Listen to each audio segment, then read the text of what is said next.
Mugabe has warned the country's judges against clearing opposition parties to march, saying such a move is reckless. The country's long-time leader was speaking following a ban on demonstrations in the CBD after protests calling for him to step down turned violent. The opposition is preparing to contest the ban in the courts. President Mugabe arrived back home today from the United Arab Emirates, allaying fears about his health. Zimbabwe's longtime leader, President Robert Mugabe, arrived back home on Saturday morning, brushing off rumors that he was gravely ill. Reporters say that he joked that during his absence he had died and resurrected again. Over the last few weeks, street protests calling for him to step down have turned violent. President Mugabe says he will not agree to an early election or to calls for a coalition with opposition ahead of polls. He commended the Youth League for not responding to what he called provocation by protesters.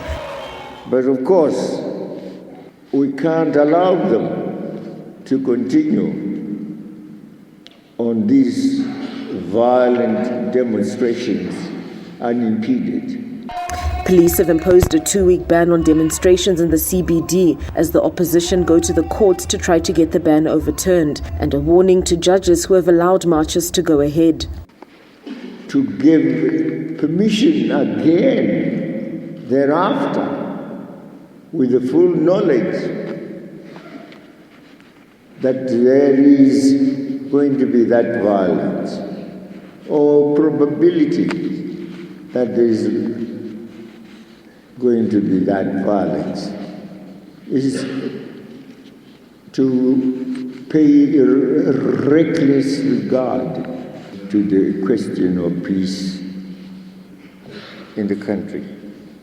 President Mugabe spoke for over an hour, appearing healthy despite the rumors. He didn't refer to his health, but has previously dismissed speculation that he suffers from prostate cancer. He says calls by the opposition for him to step down are part of a Western-sponsored regime change agenda that's affecting not only Zimbabwe, but liberation movements across the region.